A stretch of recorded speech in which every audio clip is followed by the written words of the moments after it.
Oh, Hey shit. friends, my name is Sarah Lacko, and I've always been fascinated about people's stories and their hardships and how they overcome those hardships and coming out on the other side. It's always been something I've been super interested in, slightly obsessed.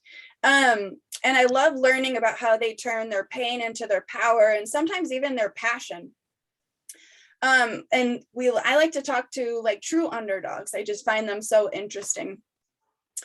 So in this show, we get to meet those people and pick their brains and to learn from them and see how and why they overcame and those hardships that came from, those successes that came from those hardships that fueled them to do better in their life.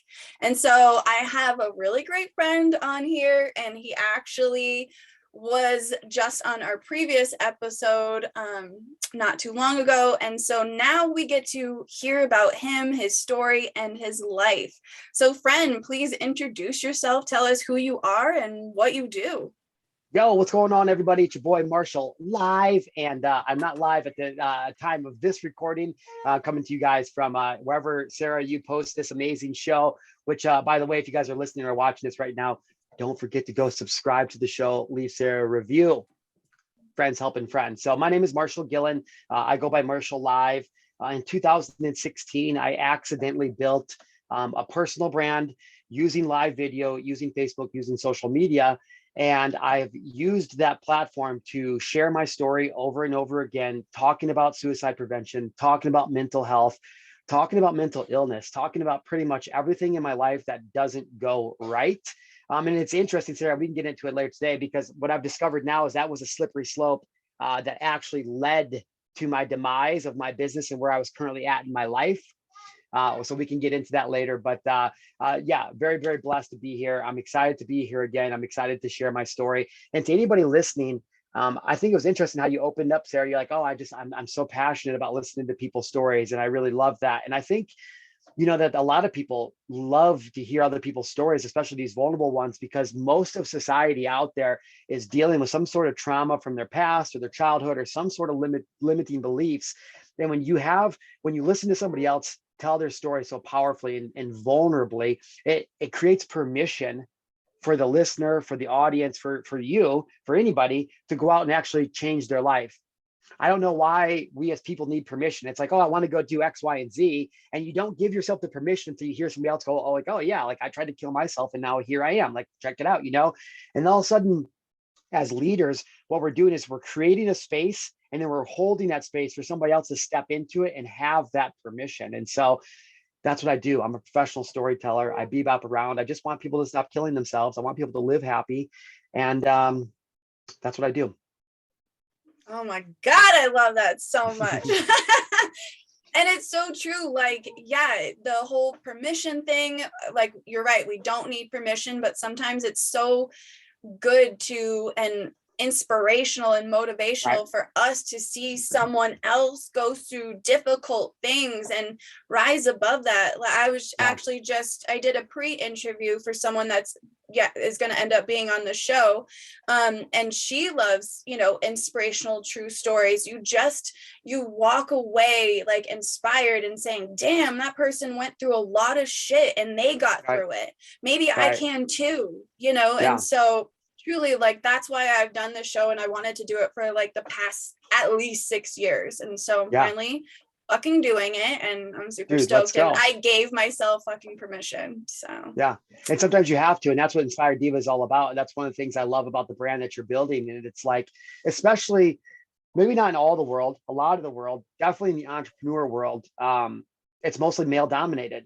And so, it's one thing to deal with limiting beliefs, around your weight, around your finances, around your business, around whatever, right? But especially in the entrepreneur world or the speaking world or podcasting, when you're building these influencer brands, to go out and make a difference in the world, it can be really tough to show up. And I think that really just comes down to, I talk about positioning and framing. I'm a speaker, and I teach other people how to get paid to speak. And so, like, the first thing that we talk about is how to create frames.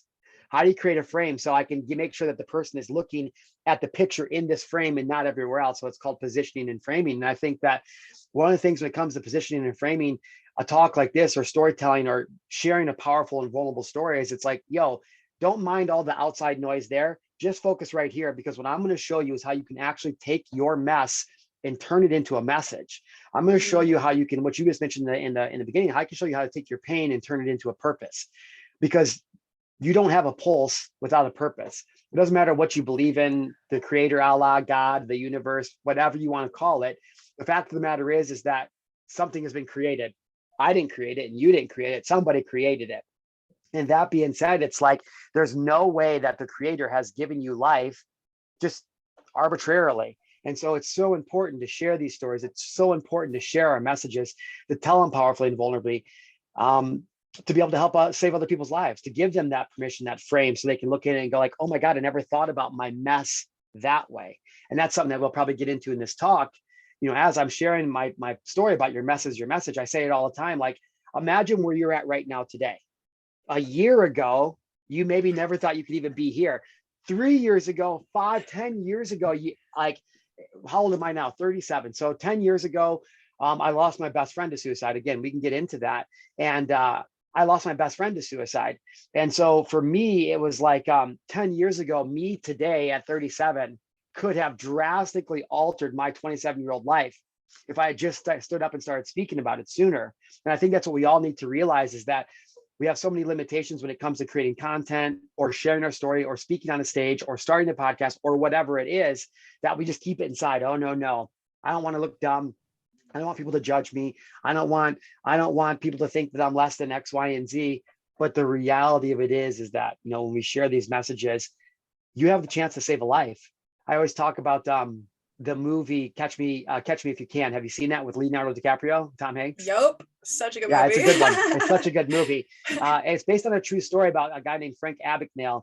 And this Frank Abagnale guy, I think he was young. And don't quote me on this, but it's 18, 19, 20, something like that. And this guy was like, not a scam artist, but kind of like a scam artist. He would front as all these different things. And at one point in his story, he actually walks into a college classroom. I think it was a prestigious college. I can't remember the exact details. And he teaches a whole semester of class every day. When he finally gets caught, spoiler alert, when he finally gets caught at the end by the FBI and they're questioning him, they ask like, dude, you're like 17. How did you teach an entire semester of a college class and never get caught? And he says, I just read one chapter ahead. So like literally before he taught it, he would read the chapter before and then go back and teach it. And so all I'm telling you, the reason I'm telling the audience this right now in this interview is because your life is a lot the same way. We have all these judgments against ourselves. Well, I'm not $1 million business owner. I don't have a business. I'm not a speaker. I'm not this. I'm not that. Blah, blah, blah, blah, blah. All these limitations. When in reality, the fact that you're alive right now today, that you've survived to this point of your life, qualifies you to give advice to the old you. Now, I don't suggest that anybody lies and says, oh, I'm this expert and I'm this and that. Like, dude, I've built my brand and my whole entire business around the fact that I'm like, yo, I don't have a clue what's going on, but this is my story. This is what I'm doing. I'm never going to stop trying to be my best. And people relate to that.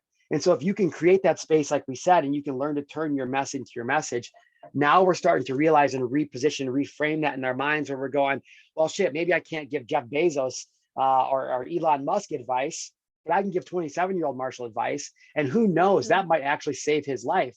I mean, at the time of recording this podcast, we just saw a college soccer superstar, starting goalie and captain, teenage girl who took her life, you know, and the details are still coming out about how somebody so illustrious could have done that.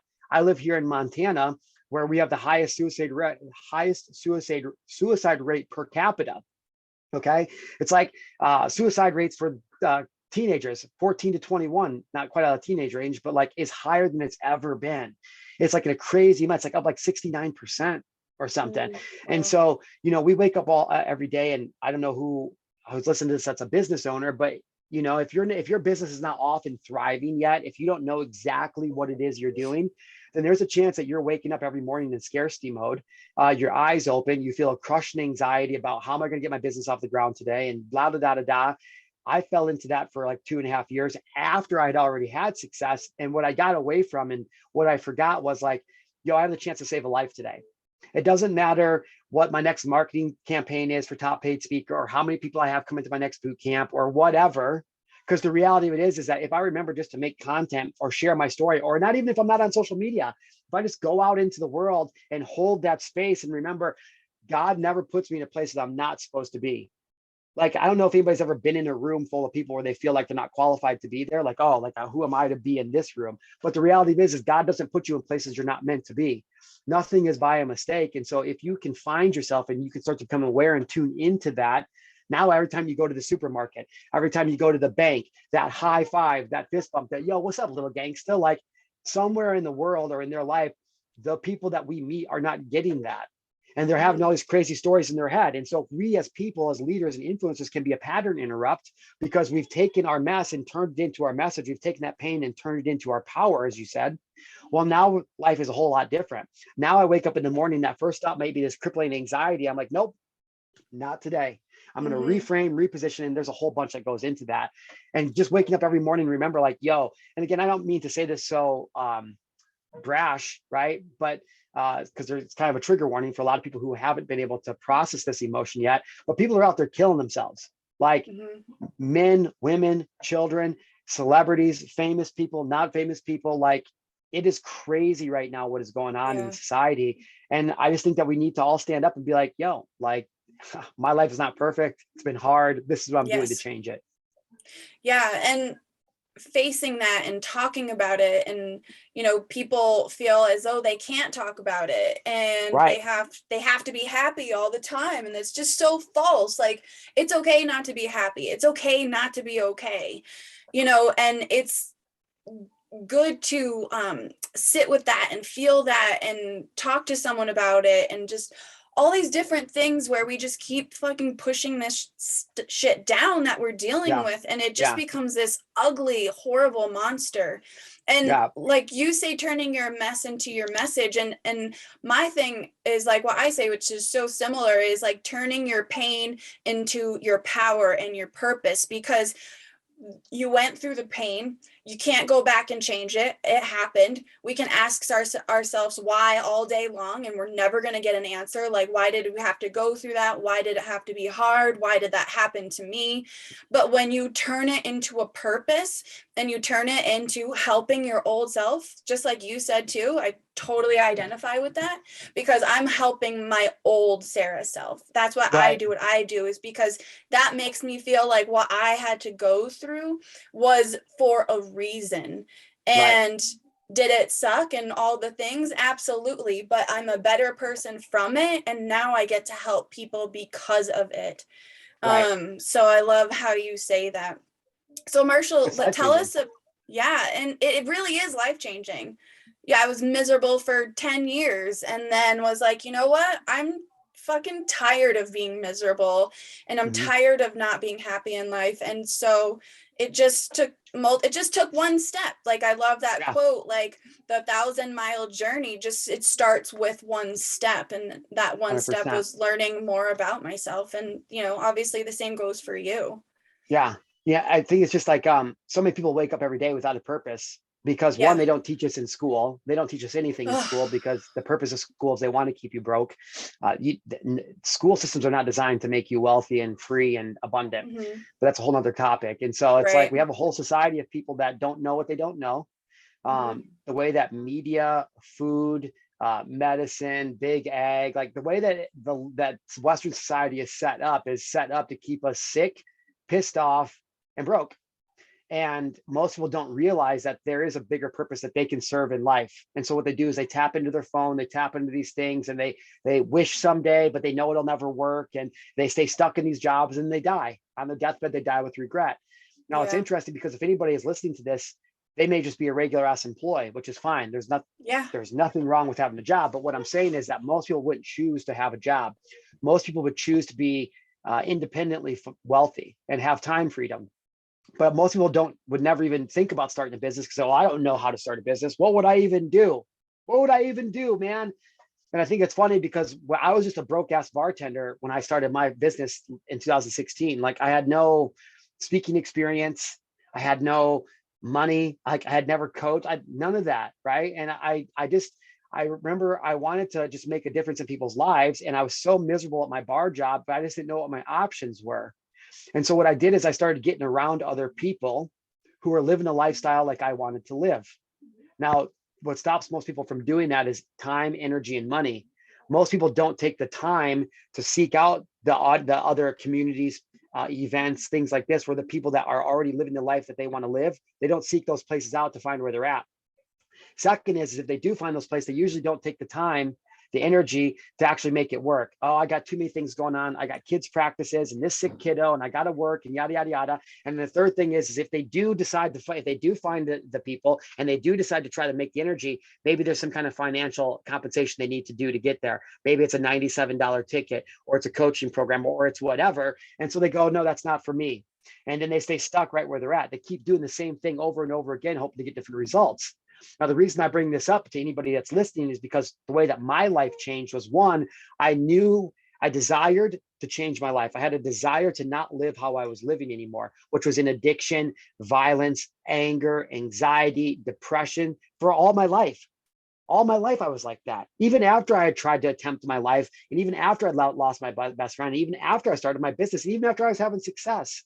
So I'm just saying, it's like the number one thing is you got to be willing to change. And once you do change, going out and finding that audience. Now, why this is important, because once I invested, Sarah, my time and energy and money, and I started getting around more people, I actually got an opportunity to have a billionaire, billionaire, be a mentor of mine. Now, some of you guys may or may not have heard of this. Well, it doesn't matter what his name is. His name's Naveen Jain. But the reason I bring that up is because Naveen has some really cool things going on. He runs a company called Viome. This Viome, what they do is they measure your gut biome, and then they're creating all the data. Now, he's giving it away for basically free because really what they want to do is collect so much data that eventually they can teach people how to make disease optional. Make disease optional? Like, right. What are we talking about? Okay. He right now, he has another company that holds the only contract in the entire world that is allowed to go to the moon, mine it for resources, for rocks, and then bring it back to use as some kind of fuel. Now, that's, again, another whole other talk, and whether if we can actually get to space. We're not going to get into that because it's not that kind of a weird show. But the point of it is when Naveen talks about these things, he makes them sound so simple. I mean, like, we're talking about incredibly complex problems. And when you sit and listen to this billionaire talk, it's like, how did you make this so, how does it make it sound so simple that I can understand it? That's literally what I asked him when he was telling me this. And what he told me is, he's like, this is just something I wanted to solve. This is a problem I wanted to solve. He said, whatever problem in the world that you want to solve, make a business out of it. And it was literally like one of the most powerful, life-changing lines or phrases that anybody ever told me, because I was at a point now where I desired to change my life. I had an awareness of what was wrong. I had decided to invest the time, money, and energy into getting around the right people in the right rooms with the right information. And all of a sudden, boom, I got one nugget. Broke-ass bartender who wanted to help people. He tells me, yo, bro, whatever problem you want to say, or whatever problem you want to fix in the world, just make a business out of it. And I was like, oh my God, I want people to stop killing themselves. Well, killing themselves is the result. What is the problem? Oh, it's anxiety, it's depression, it's limiting beliefs, it's all these things. And so the reason I'm telling the audience this is it pertains to what we're talking about, your message, your pain is your purpose. If you're waking up every day, going to a regular job, and you feel like your life has absolutely no purpose, stop and think, gee, if there's one pain or emotion that I could take out of the world and make sure that nobody else ever had to feel this again, because it's such a terrible, rotten, awful emotion, what would it be? Maybe you want to help people lose weight, be healthier, make more money, share their story, empower them. Like, there's so many things, and you don't have to solve all of the world's problems. The reality is that you have survived your mess. There's 8 billion people in the world, and there's an excellent fucking chance that of those 8 billion people, there's somebody out there who's just like you, who's gone through the exact same situation as you are, same emotions, different details, same emotions.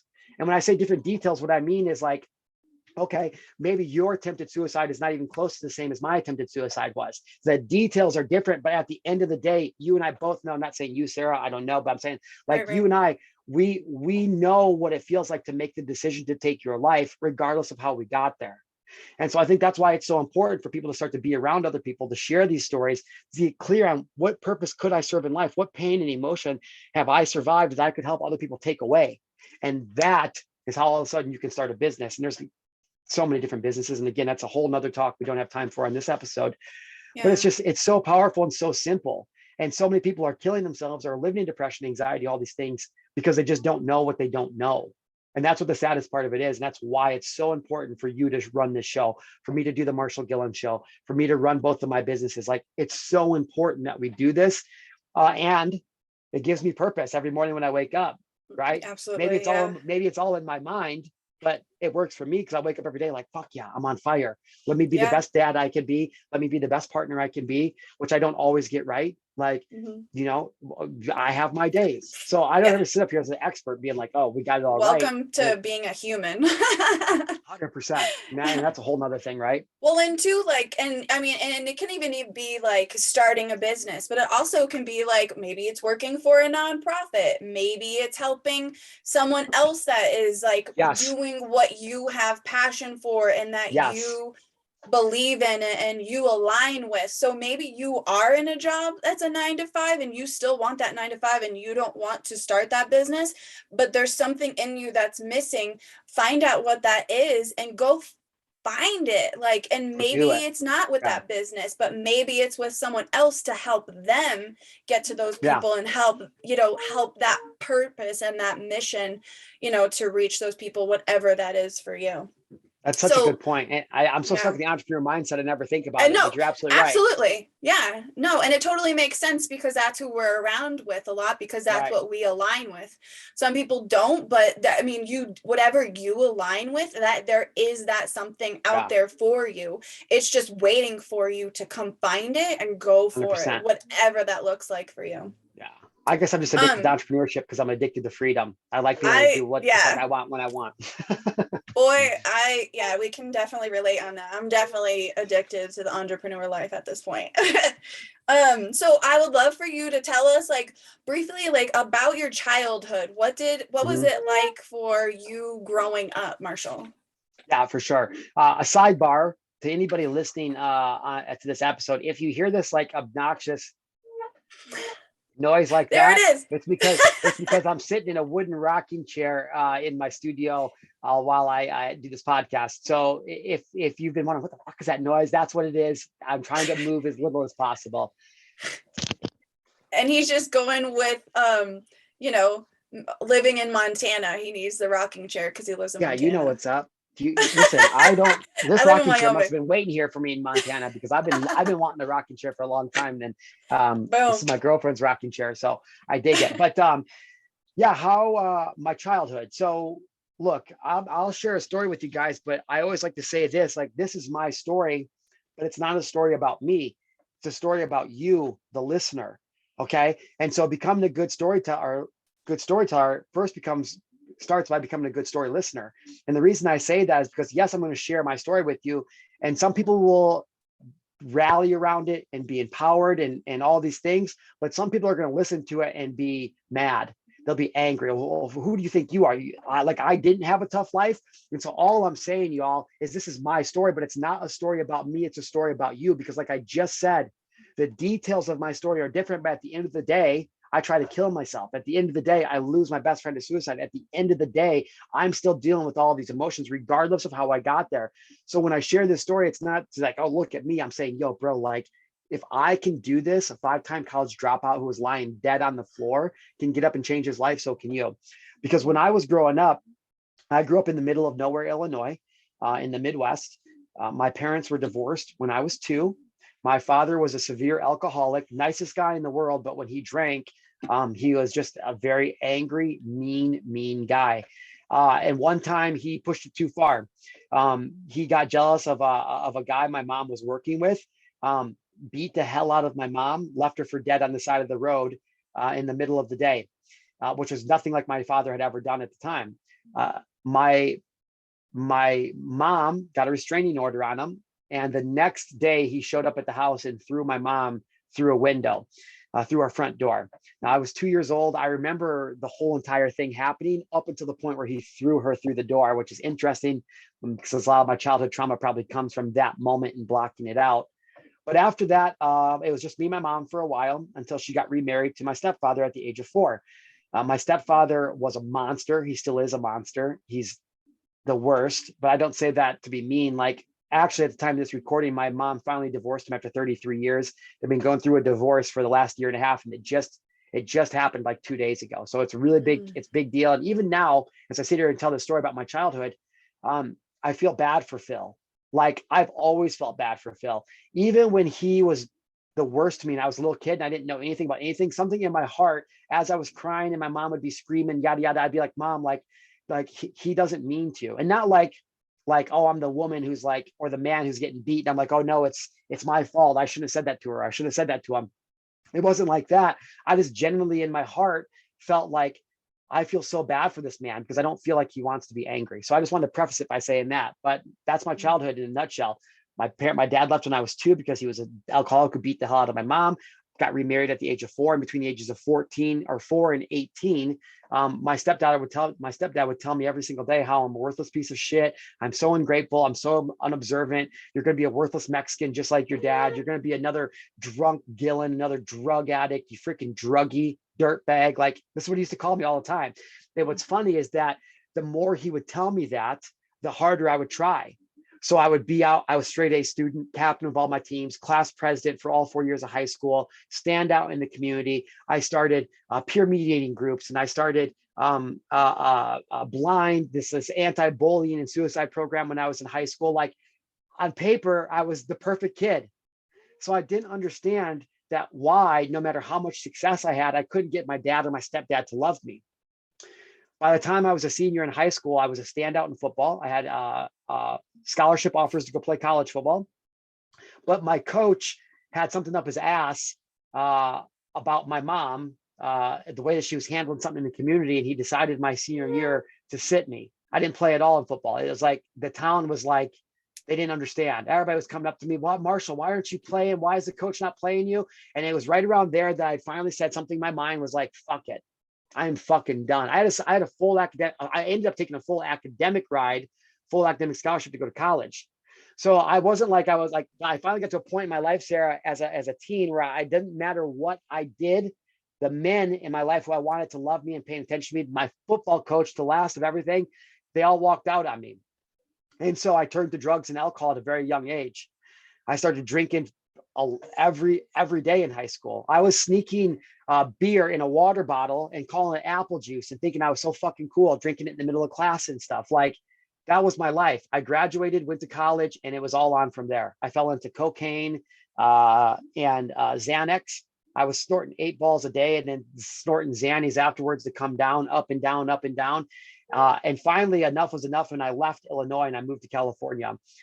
And when I was 23, I was living in a dingy little apartment. It literally had nothing in it, Sarah. I had an air mattress in my bedroom, and I had this, we called it the turtle couch. And really what it was is this little Tykes stepping stool. It was a plastic turtle stepping stool that like a little kid used. I don't even know how I got it, but we called it the turtle couch. So I literally had an air mattress, a turtle couch, and my laptop. And finally, when I was 23, I was dating a girl who left me, and I got on MySpace one day and I saw her in bed with another guy after what clearly looked like they had maybe been doing a little rigmarole in there. And I said, enough is enough. I went to my dealer. I bought an 8-ball. I took the rest of my Xanny subscription, which was like 53 bars of Xannies and a fifth of vodka. And I said, this is it. And I took it all down as fast as I could in about 15, 20 minutes. And I remember I started to fade out, and I was like, well, this is it. And I called my mom to say, I'm sorry. So now as 37 and having 2 of my own kids, as a step parent, I can't even imagine what it must be like to be 2,100 miles away from your son and have him call you at the age of 23 and say, Mom, I'm sorry. Like, I can't do this anymore. And this is what I chose to do. And I'm going now. And as I'm like fading out on the phone, my mom is screaming at me, Marshall, wake up, Marshall, wake up, please wake up. And I know it sounds weird, but it's like, I remember her telling me that as I'm fading out and kind of like losing consciousness. And I just remember thinking, I don't want to die. Like, man, I wish I hadn't done that. And I was trying to make myself throw up, but I couldn't. And that's the last thing I remember. I woke up in the hospital later that day. I was all by myself. I had a roommate at the time. and he was a drug addict too. And he came home and found me on the floor and called the ambulance. And they saved my life. I remember waking up in the emergency room the next day, and the first thing I thought, and I don't, mean to be emotional, but it's my story. And so when I go back to that state, it's very overwhelming, because I remember at the time, I just fucking tried to kill myself, and I lived. And I woke up, and the first thing I remember thinking was, well, actually, that's not true. The first thing I remember thinking was, thank God I'm alive.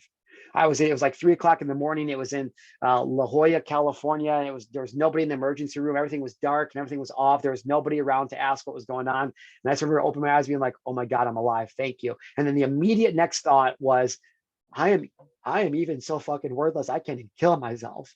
Like, are you kidding me? My life sucks so bad and I can't even fucking end it. Like, this is not fair. And I became incredibly embarrassed and ashamed. I didn't even want to see my roommate, because I was like, what am I going to say to him? And so after that moment, I just decided, enough. I didn't care anymore. I actually got this terrible tattoo on me that says live fast, die fun, because I was certain I wasn't going to make it to 30. And I started living about as reckless as I could possibly live. And I don't mean like I was like sleeping around and doing all this crazy stuff. I was just partying. I was doing drugs and alcohol and partying 7 days a week, nonstop, barely making it into my job. And I went on this journey for the next few years of just hiding and being angry, violent fights multiple times a week when I was living in this college town, and all this crazy pain and suffering. And I never told anybody, because I was like, if anybody knows about this, they're going to hate me. Now, I wasn't smart enough at the time or aware enough at the time to be aware that my actions in and of themselves were causing everybody to hate me anyways, right? And I think that's one of the things of an addict or somebody that's really truly in pain. And so you fast forward about 4.5 years later, and over that time, I had met a guy who became my best friend. He was about 5 years younger than me. His name's Dustin, and we hit it off. And Dustin was the first guy who ever cried in front of me, just in random conversations. And it really started to teach me what it was like to be vulnerable. And it built such a bond with me and Dustin, because I'd never experienced that before. And I'll never forget, Sarah, Dustin was the first man to ever say, I love you. And not like in a weird way, which again, I know we're in 2022, so I'm not trying to like upset anybody. Like, it's not weird to tell me you love, but in back then, I wasn't running around to my bros being like, yo, bro, I love you. Now I'm always like, yo, bro, what's up, man? I fucking love you, bro. But back then, Dustin was the first person to say it to me, and it built this connection. This man, 24 years old or 27 years old, and a man had never told me he loves me. Like, not my father, not my stepfather. I guess my grandpa probably did, but not really. I mean, I knew my grandpa loved me to death. I was his favorite, but it wasn't something that men of his generation were just walking around saying. And so finally in 2014, in January, I got a call from Dustin, and he has 2 kids at this point, a 1-year-old and a 3-year-old, the cutest kids you've ever seen. And he's about ready to get married. And he's in the midst of a severe drug addiction, prescription pills all the time, and drinking a lot, and trying to feed his family. I mean, living in Omaha, broke as fuck, like barely making ends meet. And I remember he called me up one night. Somebody broke into his car and stole all of his tools. And he was a contractor. And now he was like, I don't know what else I'm going to do. Like, I don't have the money to get this back. I can't go to work. Like, I don't know what I'm going to do. And I remember being on that phone call, and I was in the midst of dealing with my own shit, that I remember feeling like, bro, I was thinking, I don't have time for this, because it was such a heart-wrenching story to listen to Dustin tell me. What am I going to do about that? I didn't know what to do. So I did whatever. So we got off the phone. About a week later, he calls me, the phone's ringing, and I'm thinking back to that story. And I'm like, bro, I don't know what to tell you. I can't listen to another sob story. So I pushed ignore, and the voicemail, it goes to voicemail. I listened to it immediately after the voicemail, and Dustin's crying. Dustin's on the phone crying. Hey bro, it's Dustin. I'm really struggling. I need some help, man. I need to talk to you. Give me a call back when you get this. All right, late. Now I'm listening to that phone call. I'm like, bro, okay.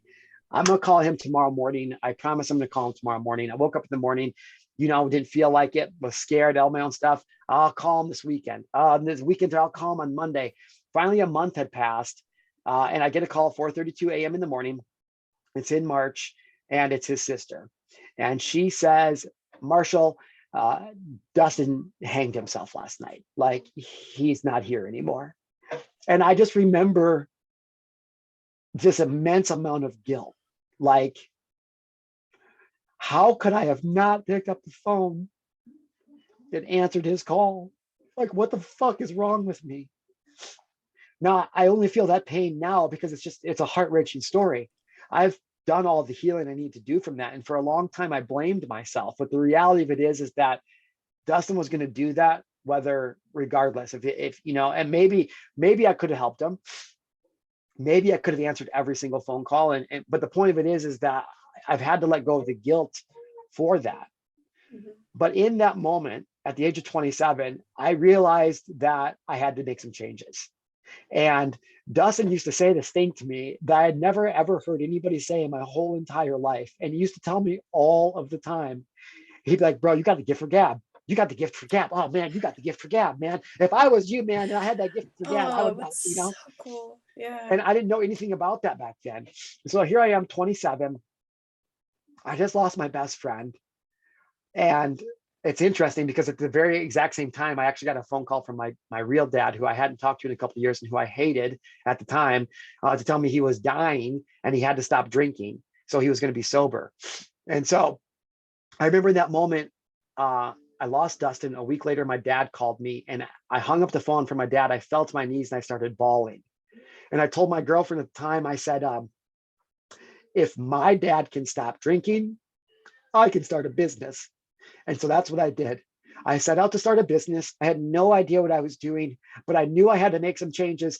And I knew that Dustin and I used to talk about all these things we were going to do someday. And I had to start doing them.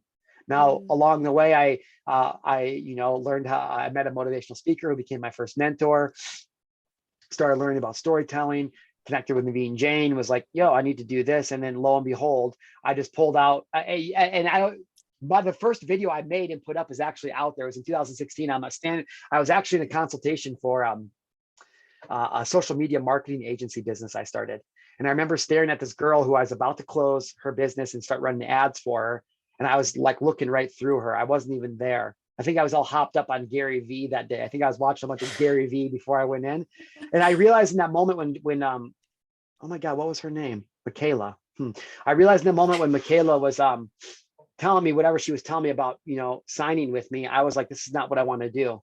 And I walked outside. I literally, guys, like, I'm sorry, I can't do this. She's like, I'm like, I can't do this. I'm sorry. Thank you for your time. I walked outside, literally grabbed my phone out of my pocket, went live. And I'm like, yo, what's up? This is your boy, Marshall. I wasn't Marshall live at the time. I'm like, yo, it's Marshal Gillen. This is my story to becoming a highly paid public speaker. I might fall flat on my face. I don't think I will, but this is the story. This is the show. I'm making the show for 17-year-old me so I can tell him everything that I need to know. But most of all, I'm making this show so I can take away all of the excuses. I'm going to show you what it takes to go from nothing to something, from broke to wealthy. And I'm going to share my story along the way. And literally every single day for pretty much, well, not the last 2 years, but from 2016 to 2020, almost every single day I went live, either by myself or with another person doing an interview. And I built a brand literally upon just sharing my story, being vulnerable and telling it powerfully. Now, I've learned a lot since then that has gotten me to this point, but that's how the whole thing got started. And if I could, I can't even tell the people, I've done some of the dumbest, I have lived the dumbest life, getting to do the dumbest things because of I've just decided to share my story. Like, I can't tell you the amount of amazing free trips around the world that I've gotten just to go speak at somebody's event, or the silly Guinness Book. I'm a Guinness Book of World Record holder, largest game of bubble soccer in history.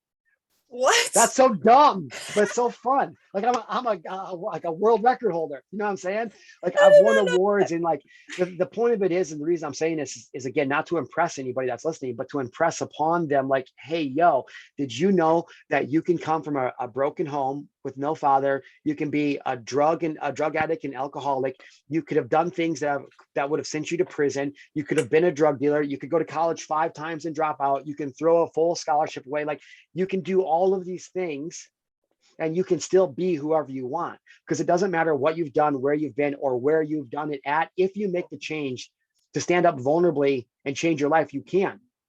I always tell people, I'm like, dude, in a world where everybody's sitting down just like this, looking around all timid and scared, like, oh my God, I don't know what to do. I don't know what to do. Just be that person. Just be the leader that goes, all right, fuck it. I'll go first. Yo, what's up, man? My name's Marshall, and this is what I try to do. Like, that's literally all it comes down to. Just be the leader that stands up in the room and goes, fuck it. I'll go first. And that's it. And that's literally been the secret to everything I've had in my life, is the willingness to show up by turning my mess into my message. And remember, like, everything I do, if I'm in the gym and I'm getting ready to lift a weight that I'm going to have a lot of trouble hitting because it's real heavy, I think to myself, Dustin would give anything to be here to try to better himself to lift that. Or something like that. Dustin would give anything for this. Or if there's something I want to push, I'm like, all right, bro, here we go. It's you and me, bud, for Dustin. Let's go. And so we all got to find whatever that power is to us. But it's like you said, man, that pain is your power. That mess is your message. And when we can start to get in tune with that and really dial in, like, you will be amazed at the people's lives you changed. I've gotten so many hundreds of messages over the years of people who have messaged me either getting ready to, in the midst of wanting to hurt themselves, or they tried it. When I'm on stage, a lot of times I'll open up with a question. It's like, yo, how many of you in this room have ever dealt with mental health issues or mental illness? Yeah. Now listen, you don't have to raise your hand. Obviously, I don't want to out anybody, but you can answer to yourself silently. How many of you in this room have ever thought about seriously hurting yourself? And no matter what room I'm standing in, half the room fucking raises their hand. I always tell the story. I was at a real estate investing event with 8 and 9 figure earners, people that like have their shit together. And I gave that speech. I gave that message, your message talk. And afterwards, I had multiple people come up to me telling me that they had tried to kill themselves. I had 2 people, one person that told me they tried to kill themselves a week before they came, and one lady who was one of the speakers there that told me that she thought about killing herself last night in her hotel room. Oh my God. Wow. And so, like, I'm not anybody special at all. I'm just a dude who is like, my life was fucked up. Now it's not. And I want to spend the rest of my life sharing my story. So if maybe there's one child out there, one person who doesn't end it, who decides to try to get help, they can be like me. They can be like anybody else that's done this. Because there was a time when I seriously wanted to kill myself. I tried to, didn't work. Thank God, because God has such a big plan for me.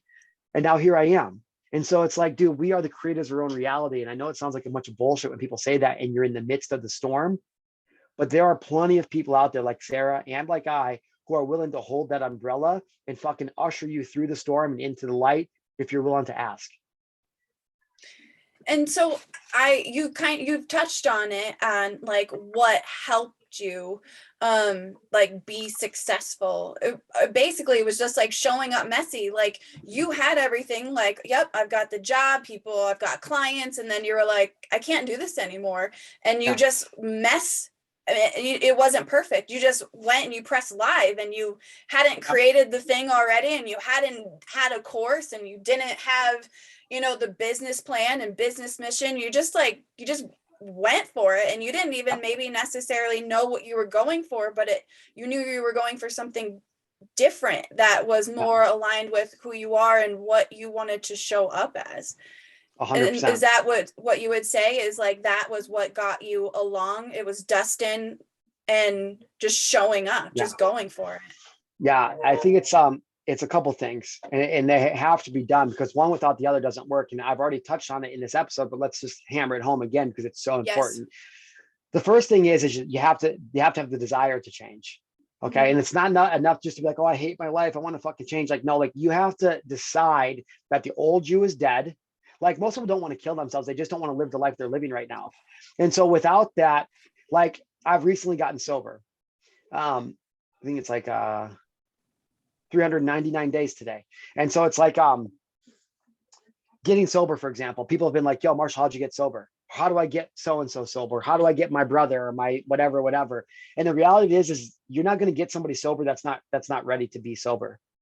Okay. And so the same thing with mental illness. Like we can hold that space and we can do all this stuff, but like nobody's going to do anything they don't want to do, like that they don't truly want to do. Okay. And so the first thing is, if you're listening to this and you want to know how you can pull yourself out of the darkness, you have to truly desire to, and you have to have a belief that it can happen. You have to, because without it, it'll never work. You have to say enough is enough. I know I'm listening to Marshall. I believe that that's possible for me too. Now, what is the next most important thing after that? First thing is getting clear on what are those limiting beliefs, or what are those limiting behaviors that are keeping you stuck in your life right now. Now, a lot of people will struggle doing that because, again, you don't know what you don't know. I had a coach that used to say, it's like being stuck in a jar, and there's a label on the outside of the jar and there's a lid on top of the jar. You can't see the outside of your label because you're stuck in the jar, and you can't get out of it because there's a lid on it. And so a good coach will come and they'll pop that top so you can get out, and they'll show you the label, and you're like, oh, that's the limitation. Now, the reason I say this long answer is because, one is you have to have the desire to change. The second thing is you need to be surrounded by people who can help you change your life. The power of association is everything. You become who you surround yourself with. If you want to be a happier couple, hang out with happy couples. If you want to be a millionaire, hang out with millionaires. If you want to be jacked and fit, hang out with people that are jacked and fit. Like, you guys, this is not rocket science. Just go find somebody in the world who's already having success doing whatever you want to do, and then invest your time, money, and or energy into learning from that person directly. So if you are somebody that's been struggling with thoughts of hurting yourself, you should be around people who also have thought about hurting themselves, but who have turned the corner. Because now it's like this osmosis. You start to change by osmosis. It filters into you. So the first thing is you have to have a desire to change. You have to be surrounded by people who can help you change. And you have to get a clear vision of what you want to create. Because without the clear vision, it's all going to stay the same. Again, I'm not going to get into law of attraction in this energetic universe we live in, but science proves, quantum physics proves that nothing is real. Physical matter doesn't actually exist, and that thoughts become things. Like, this is provable by science. It's not some shit I'm just throwing up. And so why I'm telling you this is because if you have the desire to change, and you are surrounded by people who can help you change, and you get clear on the vision that you want, thoughts become reality. Now we start to remove those limitations and restrictions that stop us from vibrating at the frequency that we want to create. The point being is if you don't create a clear vision in your head, you're never going to achieve it. So what does it look like for you to be sober? What does it look like for you to be healthy? What does it look like for you to be free? What does it look like and feel like for you to be happy? Like, what does your life look like? Without those three things, you're never going to be able to change. Now, there's obviously a lot more to it, but you got to have the desire to change. You got to be surrounded by people who can help you, and you've got to create a clear vision. And that last part is everything for everybody. It's like, dude, if I say this all the time, but it's like, imagine if you got into imagine you flew to Phoenix for the weekend. You're like, oh, we're gonna have a great time. I got an Airbnb. We're gonna go out and have a good time. Okay, cool. So you get to the Airbnb, you get the Uber, and you're like, yo, you tell the Uber driver comes pick you up, I want to go out and have fun tonight. Okay, so the Uber driver drives you down to Mill Street or Mill Avenue, right, which is in Tempe, which is where everybody goes, right? They drive down the Mill, but they just keep driving up and down Mill Avenue, and you're like, bro, are you gonna stop and let me out? Until you get so frustrated, you finally just scream, let me out. And now the ride's over. You're not going to the destination you want to. Now, I say that because imagine now if you're in Phoenix, you get the Uber driver and you're like, yo, I want to go to the party spot, or I want to go to this bar, or I want to go to this dance hall specifically to have a good time tonight. Well, now it doesn't matter what gets in your way. It doesn't matter if there's a detour, an accident, road closed. The Uber driver is going to do whatever it has to take. It's going to move and navigate through until it gets to that destination, because that is the power of having a vision and a clear decision on where you want to go. Without a clear vision, you're just going to drive around and around and around until you're so frustrated you go, this doesn't work. And then you use again, or you try to hurt yourself again. And it's this cycle. It's a loop. And so the question is to be able to break through that ceiling. There's a ceiling here, and most people go up and up and up until they hit that ceiling, which is their limitation, and they loop right back around, and they do it over and over and over again. But when you're surrounded by people who know how to break through that ceiling, you go up, you hit it, and then you break through. And so that's why I think that the three most important things are the desire to change, surrounding yourself with a community that can help you change, and then having a clear vision of where you want to go. And those are the three biggest things. Even for me, getting sober, I went to meetings for the first few months, a couple times a week, just to be around people and listen to their stories. I mean, I wasn't like an alcoholic where I had to use every day. I was using alcohol because I knew it would give me permission to do things I shouldn't be doing, like using drugs, which was actually the only time I ever felt present in here, which is a whole nother story. But you go sit around a bunch of people who are like really addicts, who are like, they wake up and their body's addicted to have alcohol in it. And you hear about they're crying and sobbing as they're trying to just see their granddaughter one more time, but they can't because the parents won't let them, because there's like that kind of pain taps me into what it felt like to lose Dustin. And I go, oh, I can beat this. I'm going to stop drinking, because it doesn't help me, doesn't make me any better. Teach their own. Some people can have a drink and not go do an 8-ball of Coke. I'm not that person. So I don't drink. But the point of it is, I had the desire to change. I went and found a community of people who were on the same mission as I was. And I had a clear vision of what I wanted my life to look like after I got sober. And this is just, like I said, 400 days ago. This is after I'd already made my clients over $100 million. This is after I'd already built a multi-6-figure business. This is after I'd already won awards and traveled the globe, saved thousands of lives, impacted more than 2 million lives. Like, I'd already done all of this. And now I was struggling with my sobriety. And I went back to the same thing a year ago that got me started 3 years ago, that got me started 7 years ago. It's really like too, it's like we just keep leveling up in life, right? So we come to this spot and we're like, okay, I either can stay here forever or it's time for me to level up. And I think there's that big misconception that, like, we get to this point and then everything's hunky-dory and life is beautiful and there's roses and butterflies everywhere. And really it's just a matter of like continuing to evolve, continuing to owning your shit, continuing to learning about yourself, continuing to evolving. Like we just have to continue to evolve and continue to embrace like who we are and what we're meant to do and what we want to do. Sometimes we don't even know what the hell that looks like. We don't even know what we want to do. And that's okay. Yeah, absolutely. And it's just a matter of like what you said, like getting clear on it. And it's and with that, like, is reflection and time to yourself and different things. Try, and you don't know what you don't know. So trying different things and just seeing what is out there for you. And so, I mean, your story is inspiring and it's motivating, and it's so important to know that people, like, for other people to know, like, you're not alone and people are struggling, and reach out to someone and, reach in within yourself and be good to you. And so I really appreciate you sharing your story, and it's just an incredible one. And you just show us like that we continue to grow through it and move through it and evolve through it. So it's important to know.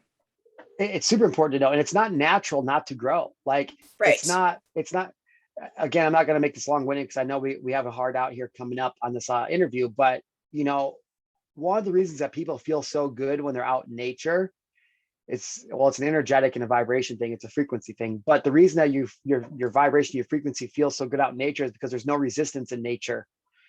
Like, there's no limiting beliefs. There's no resistance in nature.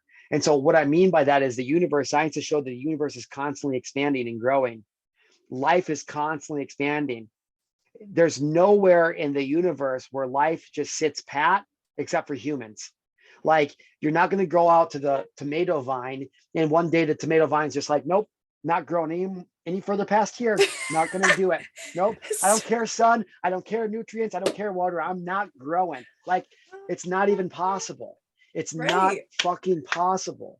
And so why would humans be the only living organism in the entire fucking universe and cosmos that we know of that just doesn't grow? You know what? I graduated high school. I'm good. I'm just going to chill here for the next 45 years until I die. Like, it's not natural. Oh, hey, guess what? I learned how to walk. I'm 2 I don't want to learn how to run. No, I'm good. I'll pass. Good. I've achieved all. I learned the alphabet, but I don't need to learn how to read. Like, and so what I'm saying is that, like, if you're feeling anxious, well, they have a really good saying: if you're feeling depressed, it's because you're living in the past. If you're feeling anxious, it's because you're living in the future.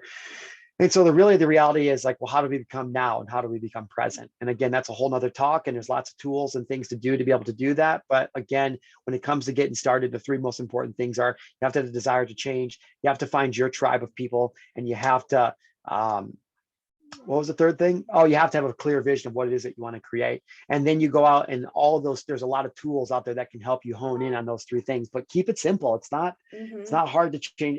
It's really simple to change your life, but it's not easy. Because of all these old stories and paradigms that we have in our head. And I think that's what's most important, people to remember about stories. Absolutely.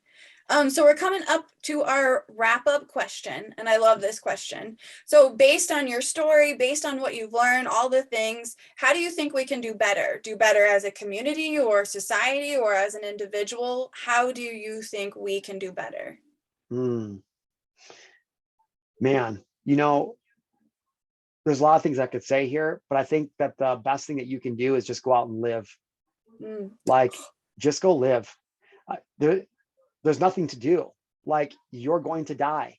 You can't run away from it. You can't move somewhere and hide from it. Like, you're going to die. And who knows when this earth is up, but eventually our star will implode and it will create a black hole, and everything that ever existed and was will be no more. And at the end of the day, then how important is curing cancer? I mean, it's not. And I don't mean like, I'm not saying this to be for people to piss people off at the end, but I'm saying like, none of it fucking matters because it's all going to go away in the end. You could become the most famous person in all of Earth. You could solve the biggest, most complex problems. You could make disease optional. You could cure cancer and AIDS. But in the end, it doesn't really matter because it's all going to go away eventually anyways. So the reason I tell you that is, imagine this. Imagine if you couldn't get it wrong. Imagine if you weren't ever in the right, if you weren't ever in the wrong place. Like, you couldn't get it wrong. You'll never mess up because life is life. If I grow 100 tomatoes, every single one of those vines is going to grow in a different direction, different shape, a different size, different width. They're all going to go different. I'm not going to go out there and start complaining about how that tomato vine's growing compared to this one. Just like no tomato vine's going to grow and look at its neighbor and be like, what the fuck, bro? Why are you growing like that? And I'm growing like this. And so the point being is that what all of us can do is just live our life. Live your life like you're the movie star. Live your life like it's a video game. Like, if this was a video game and this is the character that you have to deal with, what would you want the objective of your game to be? If I'm old, I can't think of another video game, so I'm going to say Vice City. I'm dating myself, but if I'm playing Vice City in the beginning, I started as this like broke, like a street thug. And in the end, I get this big mansion. I have all these businesses, and I'm not telling you to be a criminal. All I'm saying is that if life were a video game and your character were the avatar, how could you collect as much points and as much coin as you could to constantly level up your character, to get a nicer car, to have better skills, to have better relationships? And when we can think, okay, well, I'm going to die, none of this matters, and I can't get it wrong no matter what I do because the creator just wants to see what my life is going to become. From that point, what would you do? What vision would you create? And then go out and live your life. I can stand up here and preach until I'm blue in the face about what you should do, but it doesn't mean anything to you because I'm not you. Yes, my story is inspiring, and yes, it may give you permission, but at the end of the day, the best thing you can do is go live your life. Because, like, and I'll end with this because I know we got to go. A lot of people will be in a relationship and they'll say, oh, well, my spouse doesn't want to change, or my parents won't change. They don't understand. And I'm like, listen, the only way you're going to save your marriage, the only way you're going to have a better relationship with your dad is if you start being the type of person that you want them to be first. Because there's nothing you're ever going to tell your spouse or your father or your parent or your kid or whatever, or they're going to go, okay, I got it. No, shut the fuck up, help yourself, heal yourself, become the best you can become. And by osmosis, your mom's going to look at you and be like, well, why are you acting like that lately? Well, I can't help it, mom. I just got a whole new lease on life. Your husband's going to look at you and be like, oh, you got your stupid new candle business, but you don't let it phase you, and you keep showing up and doing your thing, and all of a sudden you're selling a lot of candles, and you have a podcast about making candles, and all of a sudden your husband's like, oh, well, shit, I guess I was wrong. How do I do more of that? How can and now I you can retire me and off those candles that I made fun of you about. Yeah, totally. Exactly. But it comes from living your life. So the number one thing that all of us can do is live. Go live your life the way that you feel called to do it, and let the person that you be create and hold the space for others to change their life. Don't go out and preach. Just go out and do your thing, live your life, try to become the best that you possibly can, and fall in love with the contrast of life. Remember that everything is for a purpose. Absolutely love it, Marshall. That's great advice. I have thoroughly enjoyed this. I always enjoy chatting it up with you and talking, and just, it's just very cool, and it's always awesome conversations. And I always get a little bit more about your story when you get to talk about it. So I enjoy that too, because I've seen you on the stage, and having this, I've got to learn a little bit more from you, even from that. And so I appreciate you. You're very How welcome. can Thank you. people connect to you? Yeah, Where yeah, at? for sure. Follow me on social media at Marshal Gillen. If you type in at Marshal Gillen, or if you type in Marshal Live, I will come up on every single platform. You'll see me, Marshal Live, and I am live. And if you guys go to any of those profiles, you can just shoot me a text. I don't want anything from you or anything like that. Like, my number is on social media, like my real number. It's a number I got just for all of you. So let's not suffer in silence anymore. Please, like, hit me up. I get you. I used to be the scummiest person in the world. So there's nothing you've done that's going to offend me or be like, have me judging you. So hit me up. Let's connect. Let's be friends. Absolutely. That's so awesome. Well, thank you so much for being on here. I so appreciate Woo! you. Yeah. Oh, Sarah. Hey, I'm proud of you. I know you're, like, I tell you this all the time, that you're a grown ass woman, but I'm proud of you for showing up. I'm proud of you for doing your thing, continuing to lead the way and prove to people that if you give yourself permission to get started, you never know what's going to happen. Thank you. It means a lot. It truly does. So yeah, it doesn't get old. I do appreciate that. And I'm proud of my damn self. Yeah. That took some work, but I'm there, and it feels hella good. And so yeah, I hope we can inspire someone today to go and do that for themselves and get There to ain't where no they hope. want to be. There ain't no hope. This episode was created for a reason. It's happening. Somebody, Yeah. even if it's one person, somebody's going to listen to this in the out here in Absolutely. the Matrix, and it's going to change their life. And it's because Absolutely. you decided to start the show. You decided to reach out and get me booked. Like, anybody that gets life-changing information today, it's 100% because of you. So don't lose sight of that. And the personal things you have going on, or anything else that's going on, like, remember, like, yeah, I may feel like shit today, but I did something that legitimately made the world a better place and raised human consciousness. Find pride and gratitude in that. Damn. Thank you. I appreciate You got it, girl. You got it, girl. All right, I you appreciate guys. you. Well, thank you so much for coming on, and we will see you later. Much love. Later, Good vibes. gangsters. See ya.